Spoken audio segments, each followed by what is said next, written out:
Day 528. Today, I'm underwriting a little bit because I don't ever want to get rusty on this skill. And I kind of learned that from the podcast I recently did with Tim Van Roy, who that podcast is going to be released this Thursday. So heads up, get your calendars ready. Hit that subscribe button if you haven't so you get notified of all my podcast releases.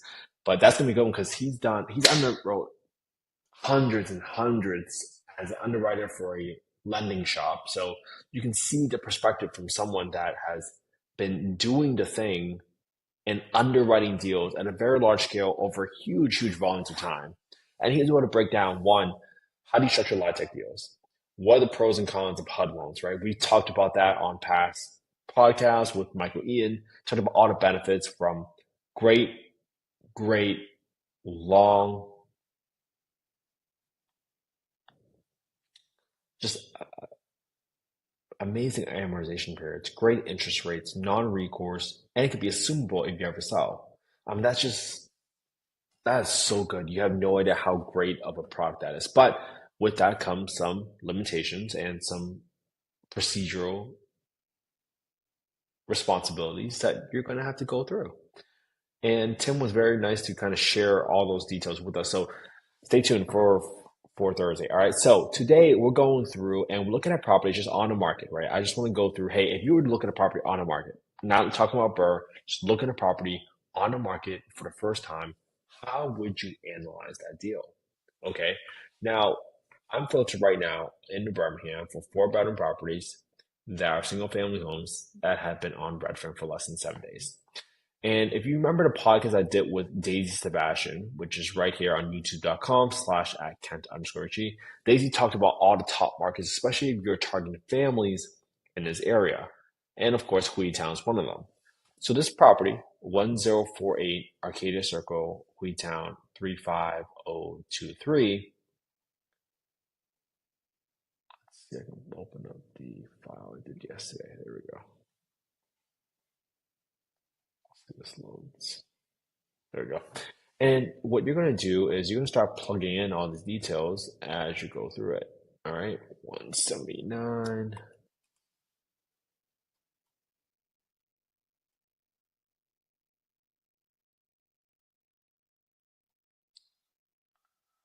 See what the renovation looks like. This property looks relatively turnkey, if you ask me. I mean, the appliances, they're not stainless steel, but they're rent ready for the most part. And this is a great property for me to understand, hey, this is probably rent ready. It's not the super and most fanciest type of finishes, but it's definitely good, clean, good condition. Somewhere where I would be proud to live in, right?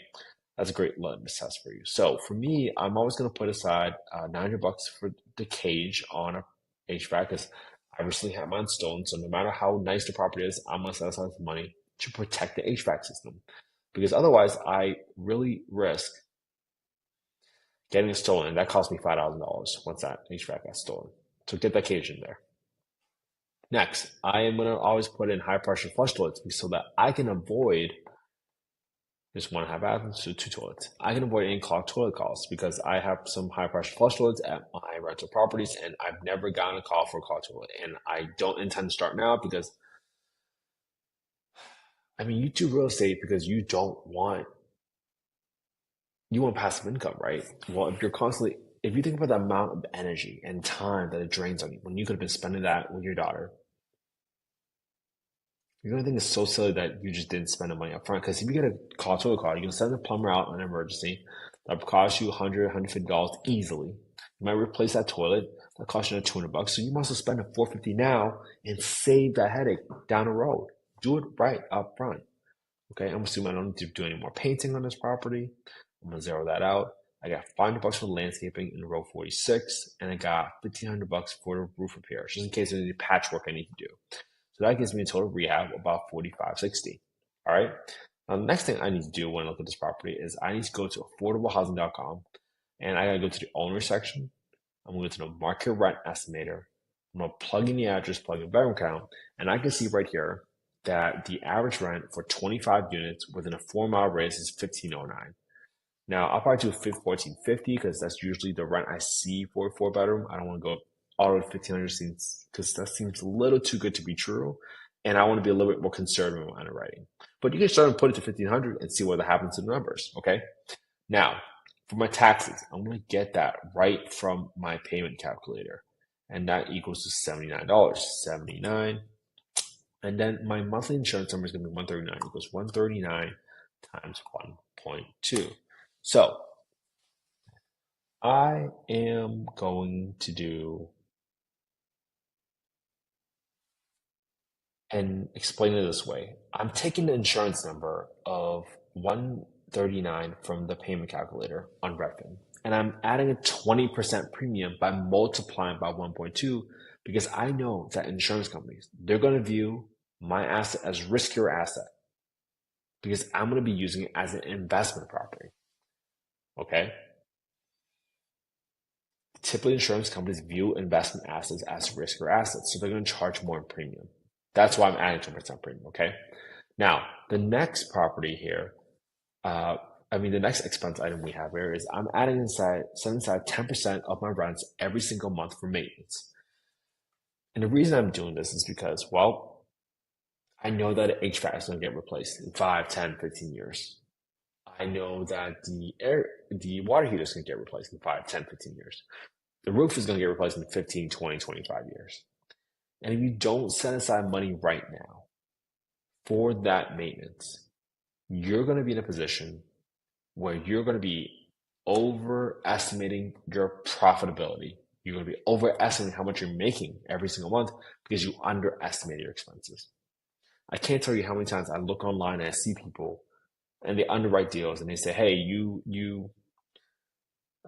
my rent is this, $1,500, my PIT is 1,000, so I cash flow $500. That is so wrong. That is so wrong. Please don't ever listen to people like that. Because what about your maintenance? You know you're going to get replacement at some point. Some people say, oh, it's turnkey property, so there's no maintenance. That is so far from the truth. Okay?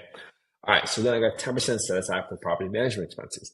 The reason I'm setting aside 10% is because, well, some people might say, hey, I'm going to self-manage a property. But we usually get into real estate because freedom of time, freedom of choice, financial independence, whatever you want to call it. And if you don't underwrite your deal with property management expenses in place now, then you're going to be buying yourself a job. It's okay to learn how to manage in the beginning, but if you don't underwrite with enough margins in the beginning for the purpose of offloading it later down the road, right? Begin with the end in mind. You have to think about that. All right. So now that you got that in place, we got 5% for vacancy expenses. Okay. So with 5% for vacancy expenses, that's it. Someone's going to move out of your property eventually, right? That property will be empty at some point for some amount of time. So set aside some money there. All right. So then as I go to my right, I got 25% for my down payment in F19. So my down payment is going to be equals to my B4, which is my asking price, times my down payment percentage in F19. That's 44,750. All right, I'm assuming I'm getting a 25% down payment loan, a debt service coverage ratio loan for 75% of the value of the home. 75% LTV is what you normally hear. After all those expenses, I'm now going to plug in my loan amount. So for my loan amount in K6, I want to make that equals to my B4 minus my down payment percentage in E19, and this is in the 7.5% interest rate. Right now, I'm just roughly guessing. No balloon. Let's call it 30 years. So if I rent this property out as a 4-bedroom, okay. Oh, one more thing I got to show you. This is a really, really good one. Now, normally, just because I was so familiar with this property, I didn't look up the HUD FMR. But if you are in a new area and you want to see, hey, how much rent can I get for my ceiling rent? You have to look up HUD FMR. If you Google HUD FMR, click on the first link, scroll down to the bottom, click on access to small area FMRs. Once you click on that, click on look up FY 2025, small area FMRs. And now you can go to your state. This property was in Jefferson County. And you're going to see by bedroom count, by zip code, what your rent ceiling is. You can see right here for 35023, which is his property, 35023. The rent ceiling is 1810. Now, that 1810 also includes utility expenses. Now, there are certain jurisdictions, some in North Carolina, some in Boston, Massachusetts, where they can pay more than what the HUD determines to be the FMR because there might be cost of living adjustments. Every housing authority has a little bit of discretion in how they do it, but that's generally the exception, not the rule. So if you see 1810 right here, right, you're going to quickly realize that you're not going to be able to get that rent because of the rent reasonableness test. Now I'm pulling up the PDF. This is the Housing Choice Voucher Program, HCV, Housing Choice Voucher. HCV was what was previously known as the Section 8 program, right? They rebranded from Section 8 to Housing Choice Voucher, so there's more flexibility so that private landlords can accept more vouchers, but also all the negative connotations associated with Section 8. So now you go to Section 2.2, what you're going to see here is, well, guess what's going on here? In conducting rent reasonableness, the PHA or the Public Housing Authority must determine whether the rent to the owner is a reasonable rent in comparison to rent for other comparable unassisted units. So obviously the size, the unit type matters.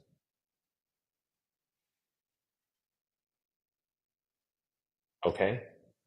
So when I look at the 4-bedroom rents on affordablehousing.com, the average rent is $1,500. That's the lower of the two, right? That's lower than the 1810. So that's why I'm using $1,500, $1,450 as my rent because of the rent reasonableness. So don't be that person where you say, oh, the 35023 4-bedroom SMR is 1810, so I'm gonna use 1810.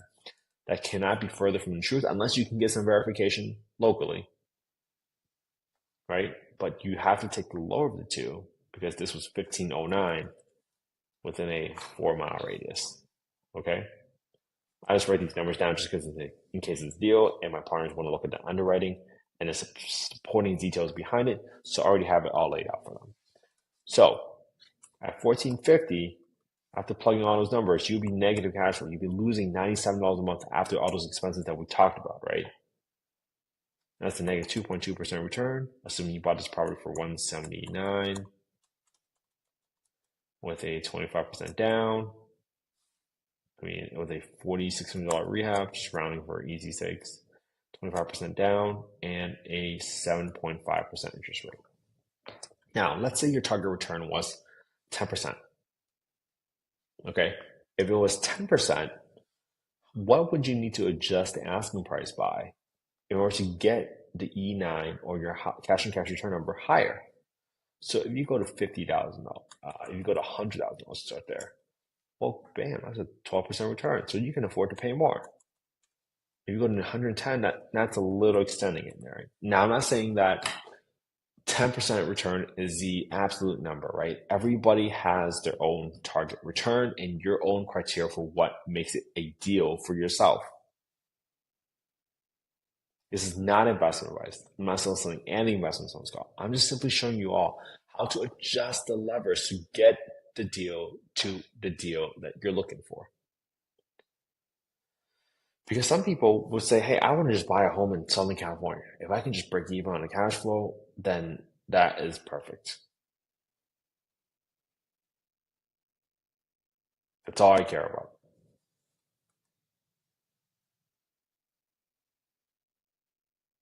Well,